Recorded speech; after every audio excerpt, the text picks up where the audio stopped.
Seja muito bem-vindo, aqui é o Marcelo Rocha Designer e esse aqui é a primeira edição do quadro Pergunte ao Celão, onde eu estou perguntando para a minha audiência, ou melhor, eu estou abrindo para a minha audiência fazer perguntas relacionadas a design, desenvolvimento de sites, enfim, vendas de sites, tudo aquilo que engloba o nosso universo que nos permite chegar ao faturamento de R$10.000 por mês com criação de sites, tá? Essa aqui é a primeira edição desse vídeo. Já te falo de antemão que se você quiser mandar as suas perguntas, segundo o link na descrição do vídeo, você pode enviar as suas perguntas e eu vou colocar elas aqui, tá? Se você já enviou uma pergunta antes e eu já respondi também, não tem problema se você quiser enviar outra, fica à vontade, tá certo? E é isso aí. Sem mais enrolação primeiro, vamos lá para a vinheta do nosso quadro.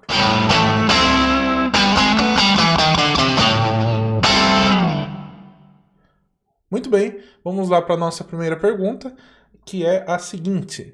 A primeira pergunta é do Adriano Martins, do Rio de Janeiro, tá? Ele está perguntando o seguinte: Celão, qual você considera ser o melhor plugin para melhorar a velocidade do site? Adriano, é o seguinte, eu vou te dizer, a primeira coisa, antes de falar um plugin específico, é que não existe apenas um plugin milagroso, tá? Quando a gente fala sobre velocidade, performance de sites, eu quero que você entenda que existe uma orquestra, vamos dizer assim, por trás da coisa, tá? É um conjunto de obras que vão fazer o site abrir rápido. Dentre essas coisas que devem ser verificadas estão hospedagem, né? Será que você está utilizando uma hospedagem que, em primeiro lugar, é perto de onde está o seu cliente? Ou melhor, as pessoas que acessam o site? Segundo lugar, é uma hospedagem compartilhada ou é uma hospedagem VPS? Ou uma hospedagem dedicada? Isso também influencia bastante na questão de performance do site, tá? O segundo ponto que deve ser verificado além da hospedagem é a forma como o site foi construído, tá? Qual que é, primeiro, assim, eu imagino que se você está aqui, você deve utilizar o Page Builder do Elementor, como é o que eu oriento, tá? Mas dependendo de qual seja o Page Builder também, e isso influencia também, tá? E no caso do Elementor, você está trabalhando com o Elementor em container ou em colunas de seções, tá? E isso também vai influenciar no final das contas o código, que é o DOM, né? Que nós chamamos Document Object Model, tá? E não só trabalhar com os containers, mas também trabalhar com containers da forma certa. Por exemplo, tem situações que você não precisa colocar dois containers. Às vezes você coloca um que já funciona, e aí você deixa ele com a metade do espaçamento. E aí esse outro container estaria ali, vamos dizer, sem necessidade. E isso também influencia no código. Então esse é outro fator que tem que ser revisto na hora de falar sobre performance do site. Um outro ponto ainda que tem que ser revisto é a questão de imagens, né? Será que você está utilizando imagens no tamanho, no formato correto, otimizadas para o site? Isso também influencia a velocidade de abertura do site. Fontes, será que você está utilizando fontes locais ou você está fazendo utilizando as fontes do Google, né? Se você está utilizando fontes do Google, ele faz requisições externas para o servidor do Google e por ele fazer esse tipo de requisição externa, ele vai atrasar a abertura do site, tá? E não só o Google, não só as fontes, né? As fontes é uma das coisas que ele faz requisições externas, mas outra das coisas pode ser Pixel, scripts, alguma biblioteca adicional, tá? Isso também influencia. E uma outra coisa, assim, eu poderia falar um monte de coisa. Vou falar mais uma última aqui, depois eu já venho aqui para sua resposta do plugin, tá? Uma outra coisa que também influencia é o uso de plugins em excesso, né? Porque plugins, eles vão sobrecarregando o seu site e isso faz com que aumente o DOM, que é o código, o Document Object Model, que é, em poucas palavras, de forma simples, o código do site, tá? Mesmo que você não esteja utilizando esses plugins, eles estejam só como desativados, evita usar plugins em excesso, tá? Para falar a verdade, só o Elementor ele já dá conta do recado. Ah, mas o outro plugin coloca um botão pulando. Aprende a fazer isso com CSS, vale muito mais a pena, tá? Agora então, sobre qual é o plugin em si que eu utilizo e recomendo para melhorar a velocidade do site, é o WP Rocket, tá? Sem dúvida, o WP Rocket é o melhor plugin que existe quando a gente fala de otimização, porque ele faz tudo. Tá? Tudo que você precisa configurar a nível de plugin, ele configura. Como, por exemplo, o cache do site, minificação de CSS, minificação de JavaScript, atraso na execução de JavaScript, pré-carregamento do site, limpeza de banco de dados, tudo. WP Rocket é o plugin ideal. Tá? Ele vai servir em 100% das situações. Fechou? E assim, uma última dica que eu falo ainda nesse ponto de performance: não misture plugins, tá? Se você está utilizando o WP Rocket, não me vá colocar um outro plugin que você acha que vai melhorar ainda mais o que o WP Rocket faz. Não, o WP Rocket já faz tudo. Se não está melhorando, é por causa de alguma das outras coisas que eu mencionei, ou talvez até um outro terceiro ponto que talvez eu não tenha mencionado aqui. Mas enfim, o resumo é esse, né? Performance é uma questão de orquestra, não é uma coisa específica ou outra. Não tem plugin milagroso se você está utilizando hospedagem ruim, por exemplo, tá? Muito bem, vamos lá então para a nossa próxima pergunta. Deixa eu tacar a próxima pergunta na tela, bora lá. Vamos lá, pergunta do Souza de São Paulo. Celão, Como passar um layout feito no Figma ou Photoshop para o WordPress? Obrigado. Cara, é o seguinte, quisera eu te falar que existe um plugin que simplesmente você clica e ele vai gerar um arquivo JSON do Figma pro WordPress, pro Elementor, né? Ou do Photoshop pro Elementor. Quisera eu te falar isso. Mas pelo menos hoje, espero que um dia, se eles desenvolverem, vai ser uma benção divina. Mas hoje, no dia que nós estamos aqui, que dia que é hoje? Dia 5 de maio de 2023, ainda não existe esse plugin. Então não tem jeito, você vai precisar copiar, ou seja, remontar o que está feito lá no Figma ou no Photoshop para dentro do Elementor, tá bom? Uma coisa que você pode fazer é o seguinte, você pode exportar os assets, né? Que são os elementos, né? Então, por exemplo, uma imagem que está utilizada ali, se você, caso não tiver acesso ao PSD ou ao arquivo dessa imagem, você consegue clicar nela e ali dentro do Figma clicar em Export, tá? Clicando em Export, aí você seleciona o formato que você quer que ela seja exportada. Ele vai exportar para os formatos JPG, PNG, SVG ou PDF. Se você exportar para um desses formatos, não me vá subir direto no site nesse formato. Transforme ela, converta ela antes em WebP, que é o formato ideal, para depois você subir ela no site. Fechou? E aí você monta o layout ali manualmente mesmo, tá? Mas o fato de você ter um layout antes, já pronto, já pré-definido, feito nesses softwares, principalmente se for feito no Figma, vai agilizar muito o processo de montagem, tá? Você não vai precisar parar e ser criativo para testar como que fica um objeto em determinada posição do site. Você só vai copiar, então você vai ter o trabalho de simplesmente converter a coisa para o Elementor, tá? Normalmente isso aí é muito mais produtivo do que criar direto no Elementor, fechou? Por mais que pareça contraintuitivo. Vamos lá para a próxima pergunta. Pergunta 3. Anderson, Belo Horizonte, Minas Gerais. Estou com um problema no meu notebook que ele não está suportando Photoshop. Será que eu preciso de mais memória ou apenas fazer uma limpeza no meu notebook? Ele é um Lenovo IdeaPad 3 AMD 5, aí tem o modelo do processador, 256 de SSD. Bom, antes aqui, Anderson, deixa eu só pesquisar um pouquinho, porque acho que você não me falou a quantidade de memória RAM que tem no notebook, né? Então deixa eu pesquisar aqui que eu já vou te dizer, ó. Lenovo IdeaPad 3 AMD 5 256 de SSD, tá? Deixa eu pesquisar aqui, vamos ver se eu consigo ver o modelo dele. Eu acho, na verdade, que ele vai ter mais de um modelo, tá? AMD Ryzen. Eu não vou saber te dizer exatamente qual que é. Aqui, acho que eu encontrei aqui, tá? Pelo que eu estou encontrando aqui, tem 8 GB de memória RAM e SSD. Só que o sistema nativo dele, acho que vem o Linux. Provavelmente você deve ter... Não sei se você está utilizando o Linux ou se você passou para o Windows, mas com 8 GB de memória RAM, é que eu acho que não tem placa de vídeo, né? Então, assim... ele funcionar, o Photoshop vai funcionar, você só vai precisar ter um pouquinho de paciência. Ele não é uma máquina tão potente, tá? Não é uma máquina assim tão potente, você vai precisar ter um pouquinho de paciência. Mas o que eu faria no seu caso é uma limpeza mesmo, né? Até porque ele tem SSD, o SSD por si só já ajuda pra caramba, tá? Mas ainda assim, é um SSD bem simples, né? E o processador também é um AMD, tá? Então, o que eu recomendo que você faça faça uma limpeza nele mesmo, tá? Vai ajudar, tá bom? Se possível, tem um programinha que eu usava quando eu estava utilizando o Linux, né? Que era o Advanced System Care. Então pesquisa aí, Advanced System Care. Você consegue fazer limpeza da memória RAM, liberar espaço da memória RAM, isso aí provavelmente também já te ajuda, tá? Mas não menospreze a limpeza, faz primeiro a limpeza, também instala o Advanced System Care, não sei se tá com esse nome, já faz muito tempo que eu não uso. Hoje em dia no Mac, se você estiver utilizando o Mac, se você que está assistindo utiliza o Mac, usa o Clean My Mac. Hoje em dia eu uso o Clean My Mac aqui na minha máquina, também é bom pra caramba, tá? Beleza? Vamos lá para a próxima pergunta. Pergunta do Matheus de São Luís, no Maranhão. Pergunta 4. Eu gostaria de saber quando é o próximo lançamento e como é seu processo para ensinar aos alunos a ganhar de 10k para cima, 10 mil reais por mês, para cima com criação e venda de sites. O que também o aluno precisa fazer para estar preparado para esse mercado. Dedicação, bom vendedor ou quaisquer outras soft ou hard skills, tá? Bom, primeira parte da pergunta. Quando que é o meu próximo lançamento? Matheus, é o seguinte. Hoje nós estamos no dia 5 de maio. Minhas próximas aulas de lançamento vão ser nos dias 15, 17 e 19 de maio, tá bom? Vai ser o workshop Jornada 10K com Sites, onde eu vou, no final do workshop, no final dessas aulas, vou abrir para quem quiser fazer inscrição e entrar na minha turma, tá? Agora, o que o aluno precisa fazer? O que ele precisa estar preparado? Bom, primeiro eu vou falar... Como eu falo, eu sempre divido, é legal a gente dividir as coisas, dividir o aprendizado em etapas, porque isso aí ajuda na didática, né? Então, você tem etapas, vamos dizer assim, 2 grandes etapas. A primeira grande etapa é você aprender a mexer nas ferramentas ali, tá? que eu ensino dentro do meu treinamento? Eu ensino você a configurar hospedagem compartilhada, hospedagem, a sua própria hospedagem, né, seu próprio servidor virtual. Eu também ensino a você mexer nas ferramentas que você vai utilizar para criar sites, são elas o WordPress, o Elementor, eu ensino você a editar imagens com Photoshop, eu ensino você a fazer layouts no Figma, eu ensino você a utilizar o Illustrator, tá? E nós temos projetos práticos de criação de sites, de criação de landing pages, em breve, muito pouco tempo, nos próximos meses aí, vou liberar também de e-commerce, tá? Você vai aprender a utilizar o e-commerce para fazer.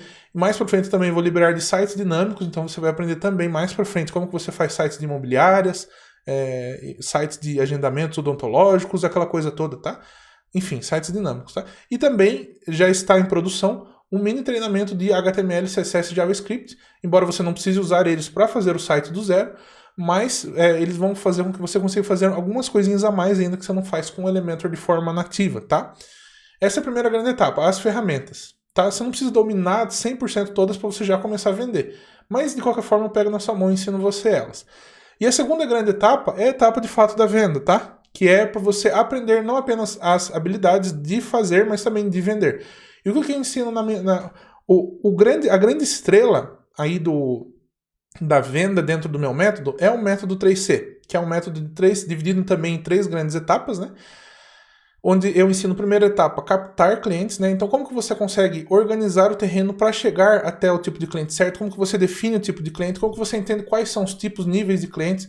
Essa coisa toda, tá? Você também entende ali como que você deve fazer o seu posicionamento, como que você deve estar nas redes sociais, no seu portfólio.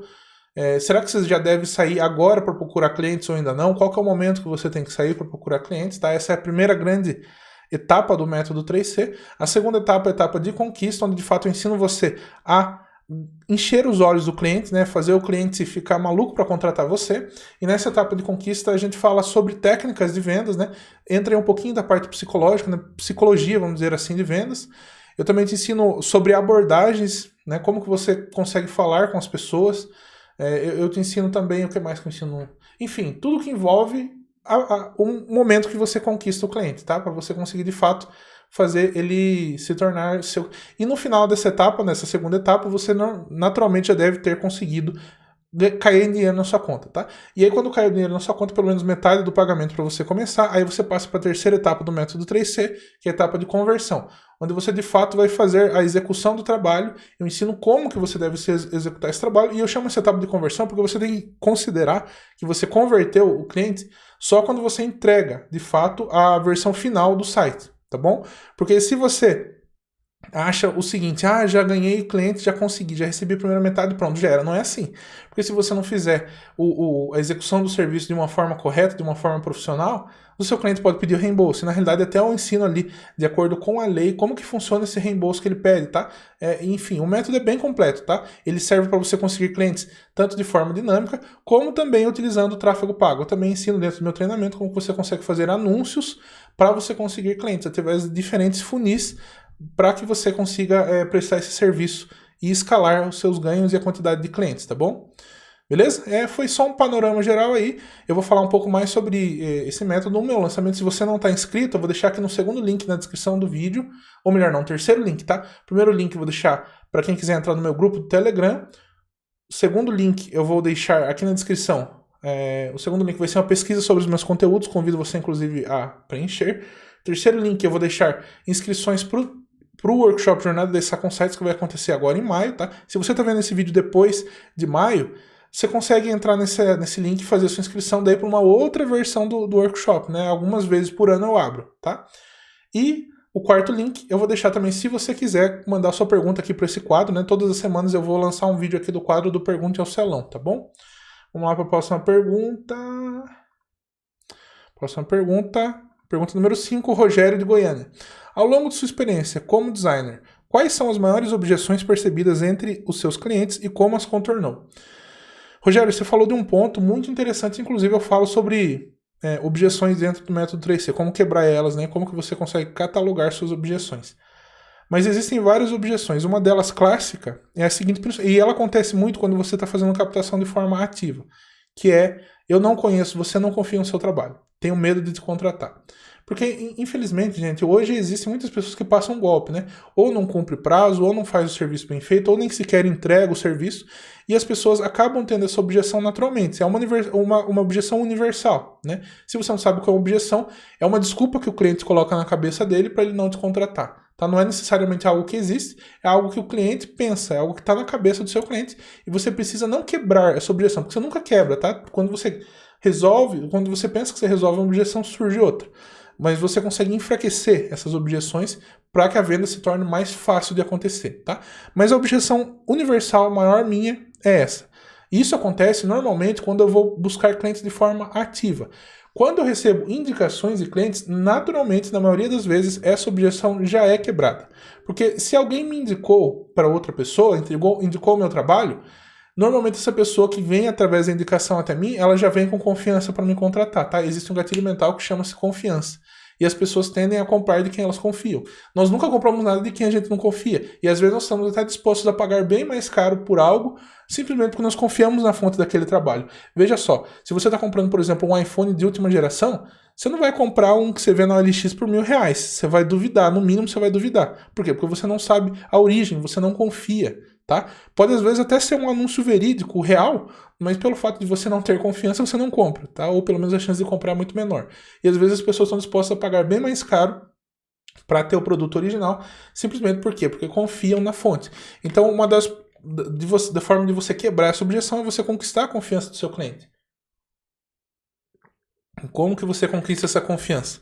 Existem várias formas, tá?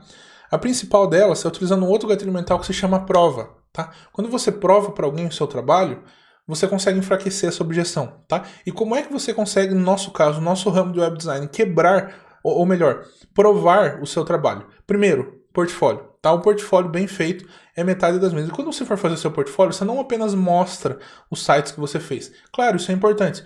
Mas você também mostra depoimentos. Opa, apagou minha luzinha aqui, mas não tem problema, a gente continua. Você coloca também cases de sucesso, resultados. Afinal de contas, o que o cliente quer acima de tudo é isso, resultado. Tá? Ele não está contratando um site, ele está contratando o benefício que um site traz, tá? Que é um resultado que ele espera. E quando você tem depoimentos que mostram esses resultados, as chances de você de enfraquecer a objeção de que eu não confio em você são muito maiores, tá?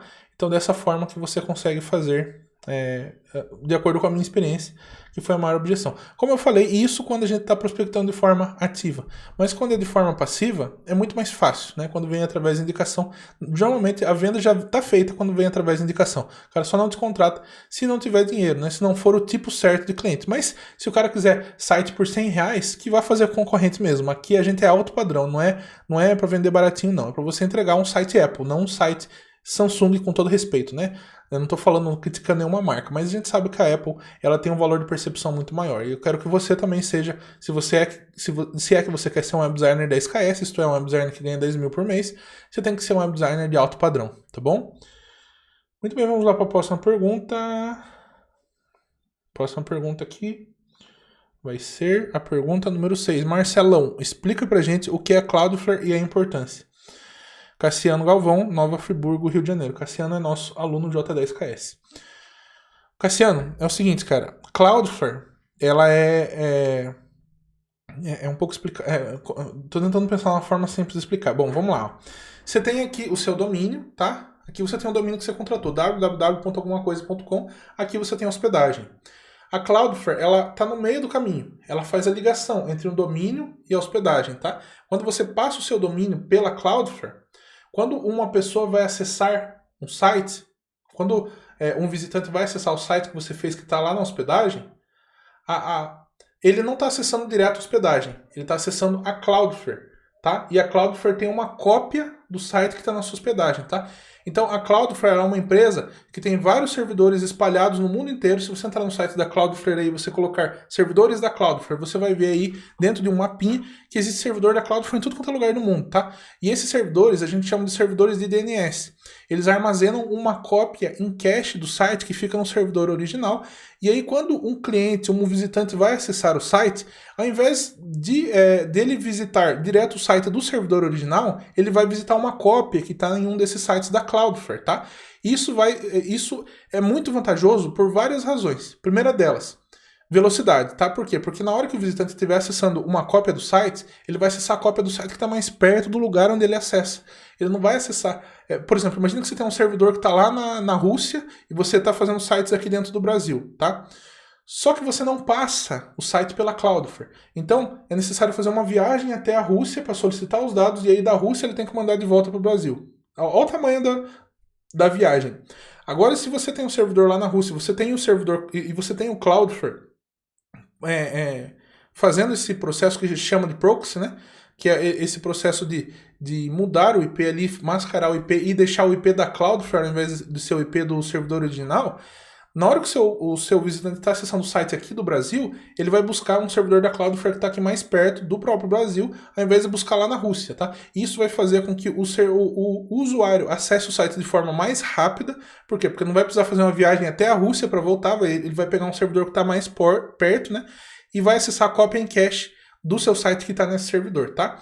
Além disso, fazer com que o usuário acesse o site de forma mais rápida, porque ele tá acessando uma cópia em cache do site, isso também vai economizar recursos do servidor, porque não vai ser feita uma requisição lá para o servidor original, vai ser feita uma requisição aqui dentro da própria Cloudflare, tá? E o servidor vai aguentar tarefas mais pesadas, mais acessos. Por quê? Porque está sendo usado menos recursos dele, tá bom? E além disso também isso protege o seu servidor contra alguns tipos de ataque, tá? Por quê? Porque o IP do seu servidor vai ficar mascarado. Porque na realidade quem estiver acessando não está acessando direto o servidor, está acessando uma cópia em cache que está no servidor da Cloudflare espalhado através do mundo inteiro, tá? Essa tecnologia de usar cópias em caches em vários lugares do mundo, que a Cloudflare, essa empresa, faz, chama-se CDN, tá? Content Delivery Network, ou rede de distribuição de conteúdo. Justamente por quê? Porque ela pega um site que existe num servidor em um determinado lugar e cria várias cópias desse site espalhadas pelo mundo, e aí quando alguém acessa, essa pessoa acessa as cópias do site ao invés de acessar direto o servidor, tá? Imagino que tenha ficado claro a resposta, tá bom? Se você não entendeu, se ficou alguma dúvida, por favor, manda novamente, tá? E coloca aqui embaixo para mim também se você entendeu, para mim saber que você entendeu, né? Eu espero que a minha explicação esteja sendo compreensível, tô dando o meu melhor aqui, tá? Vamos lá então para a próxima pergunta. Pergunta 7 da Yasmin CN Lopes, de Brumado, Bahia. Onde e para quem você vende sites? Quem são seus clientes? Olha, Yasmin, eu já vendi sites de vários tipos diferentes. Eu já vendi e-commerce, eu já vendi blog, eu já vendi site institucional, já vendi páginas de vendas, páginas de captura, tá?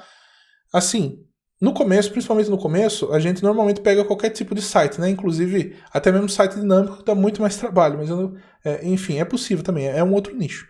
Mas com o passar do tempo, à medida que você vai tendo sua carteira de clientes, você vai nichando. Hoje em dia, o meu nicho específico, eu atendo vira e mexe, às vezes eu atendo um site institucional, alguma coisa do tipo, mas o meu nicho hoje que eu trabalho de forma mais específica é a landing page, especialmente para infoprodutor ou encapsulado. São os que eu mais faço hoje em dia, tá? Às vezes eu faço um site institucional ou outro, tá? Agora, quem são os meus clientes? Eu vou falar para você. Meus clientes são os clientes que vêm na internet, tá? Como a gente vive numa era diferente, tá? A internet ela é um meio de comunicação que permite conectar pessoas de qualquer lugar do mundo. Vocês que estão mandando mensagem aqui, estão mandando essas perguntas para mim, ó. Eu já vi, tem gente aqui que é de Minas Gerais, tem gente que é do Rio de Janeiro, da Bahia. Eu já atendi clientes lá do Canadá, dos Estados Unidos, do Japão. Já atendi clientes de vários lugares do mundo, tá? Então você tem eu tô até lendo um livro aqui, ó, que é esse aqui, ó, Roube como um Artista. É um livro muito legal e eu vi ontem o 7º ponto desse livro, que é o seguinte, ó. Olha só que interessante, ó, a geografia não manda mais em nós. E quando a gente fala de internet, essa é a mais pura verdade, tá? A geografia, ela não tá mais ligada. E, claro que as pessoas conseguem vender várias coisas diferentes, mas imagina que eu tô vendendo, por exemplo, essa caixinha aqui da JBL pela internet, tá? Se eu estou vendendo isso aqui pela internet, eu vou ter que nos correios postar e mandar para uma outra pessoa. Mas quando a gente fala de criação de sites, ele é um serviço 100% digital. A minha entrega é digital. Então eu tenho também essa economia, eu não preciso lidar com logística.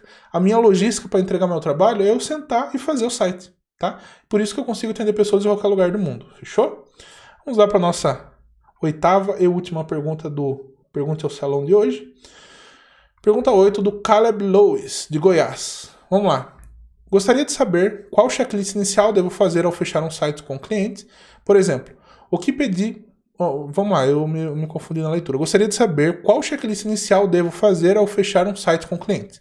Por exemplo, o que pedir o cliente com informações... Eu acho que é o que pedir, né? Por exemplo, o que pedir ao cliente com informações importantes para colocar no site. E como saber qual modelo oferecer para o meu cliente. Vamos lá. Eu vou fazer uma resposta meio reversa aqui. Eu vou falar primeiro sobre qual modelo você deve oferecer para o seu cliente, tá? Vai depender do objetivo do cliente. Você vai precisar primeiro entender o que ele quer com aquele serviço de web design. Ele quer mais visitas no negócio local dele, ele quer conseguir mais leads, né, mais prospecto cliente se ele está fazendo um lançamento, por exemplo, ele quer que as pessoas... ele está investindo, por exemplo, em Google AdSense, né, que é um blog com matérias, que ele quer visitas no site, um número elevado de visitas, ele quer vender um produto específico, um produto físico específico, um produto digital físico, ou melhor, um produto digital específico. Você entendendo o objetivo, você vai saber oferecer a melhor solução, tá? Você pode oferecer uma página de vendas, por exemplo, se ele está trabalhando com um produto no perpétuo. Se ele está trabalhando com lançamento, você pode oferecer estrutura de lançamento. O que inclui estrutura de lançamento? Página de vendas, página de captura de leads, página de obrigado para captura, página de obrigado para venda, página de blog de lançamento, tá?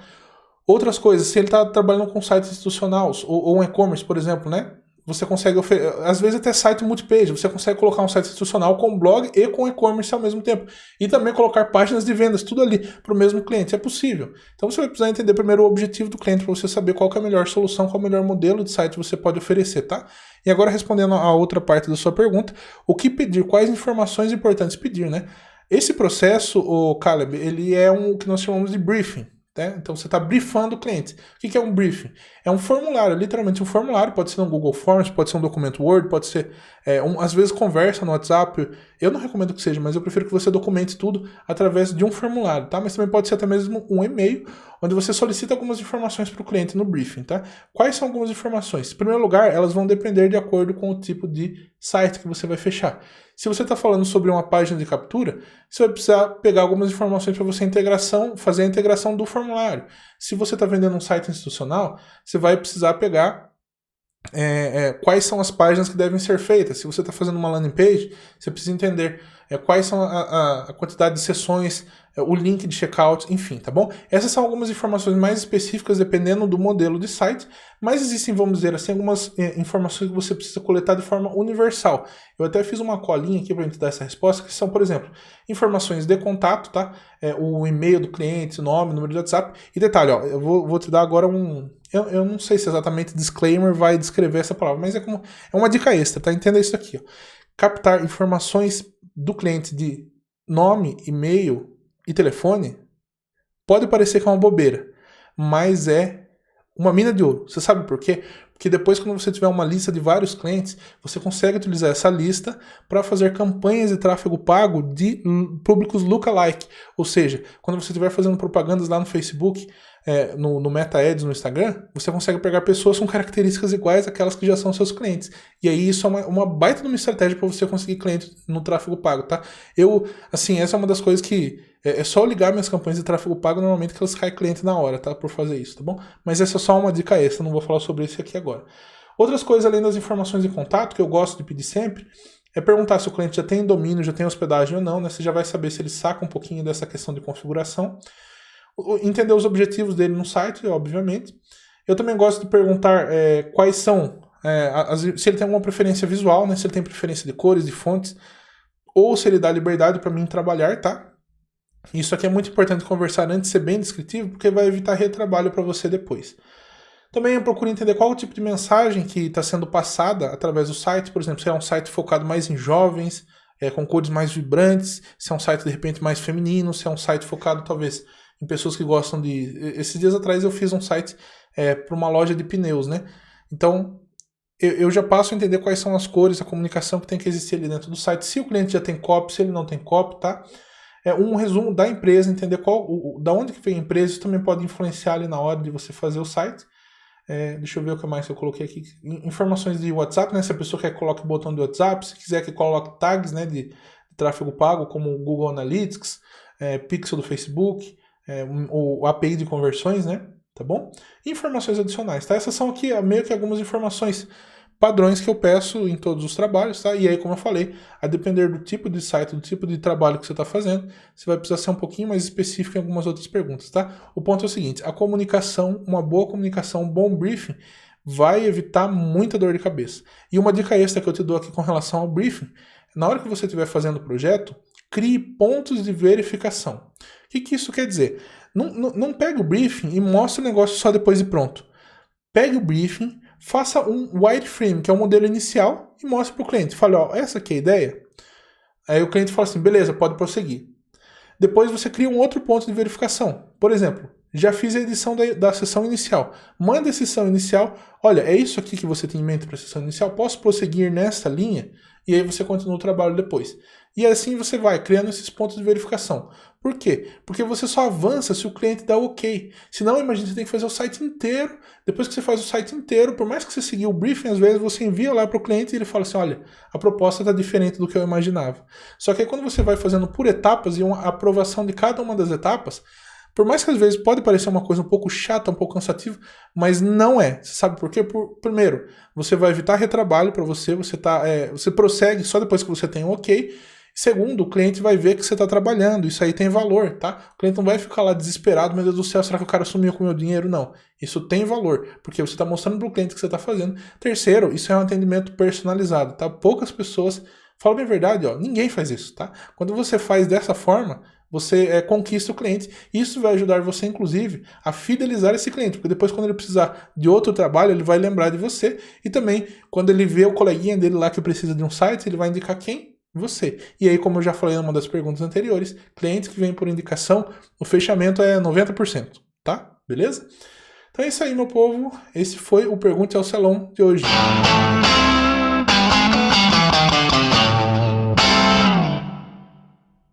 Espero que você tenha gostado desse quadro, tá? Lembrando que se você quiser mandar a sua pergunta para mim responder, é aqui embaixo, acho que o terceiro. Bom, dá uma olhada aqui nos links da descrição e você consegue mandar a sua pergunta também, beleza? Eu sou o Marcelo Rocha Designer, se você ainda não me segue, não perca tempo, me segue no Instagram, que eu também compartilho conteúdo exclusivo e de alto valor por lá. E também se inscreve no canal, ativa o sininho, aquela coisa toda, aquele jabazinho todo, tá? Mas faz isso se você acha que o conteúdo está sendo bem útil para você. Meu objetivo é te ajudar a chegar não apenas a viver de criação de sites, mas aos 10KS, isto é, 10 mil por mês com criação de sites, fechou? É isso aí, moçada, obrigado por me acompanhar. Tamo junto, é nóis. Falou, até mais.